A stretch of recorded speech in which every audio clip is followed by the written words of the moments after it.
Hey guys, ఎలా ఉన్నారు? మీరు బాగున్నారు అనుకుంటాను. నేను బాగున్నాను. సో మనం జ్యువెలరీ కొంటుంటాం కదా. సో జ్యువెలరీ కొనేటప్పుడు కొన్ని టిప్స్ ఫాలో అవ్వాల్సిందే.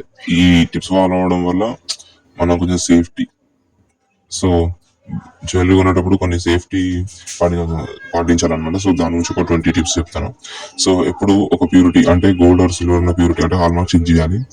బిఐఎస్ హాల్ మార్క్ ని చూడండి. ఎప్పుడైతే ఇండియాలో గోల్డ్ కొనేటప్పుడు ఖచ్చితంగా బిఐఎస్ హాల్ మార్క్ ఖచ్చితంగా చూడాలి. క్యారెట్ వెళ్ళండి 24K అంటే ప్యూర్, 22K అంటే జ్యువెలరీ అండ్ 18K అంటే diamond. Proper bill with breakup దాని నుంచి కూడా అడగాలి. అంటే like gold weight, stone, making charges కానీ. గోల్డ్ రేట్స్ వేరే వేరే షాప్స్లలో గోల్డ్ రేట్ వేరే వేరేలా ఉంటుంది. కొనే ముందు అవన్నీ కంపేర్ చేసి చూడండి. మేకింగ్ ఛార్జెస్ కూడా ఒకసారి చెక్ చేయండి. అవన్నీ ఒక షాప్ టు షాప్ వేరే వేరేలా ఉంటాయి.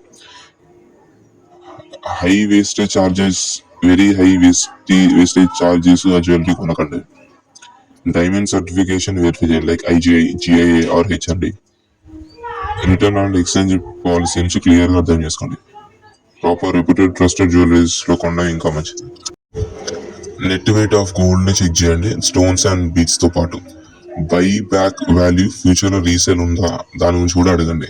డిజైన్స్ అనేది డైలీ యూజ్ ఆర్ ఒకేషన్ బట్టి చూస్ చేసుకోండి.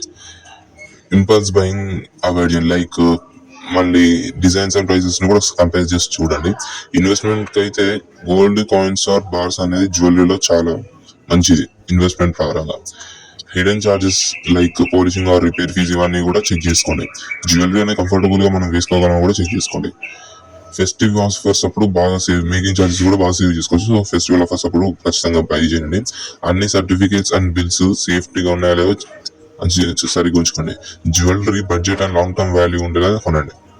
సో ఇది గాయస్, మీరు జ్యువెలరీ కొనేటప్పుడు ఈ టిప్స్ ఖచ్చితంగా ఫాలో అవ్వండి. సో ఇది గాయస్ ఈ రోజుకి వీడియో. రేపటి వీడియోతో మళ్ళీ రేపు కలుద్దాం.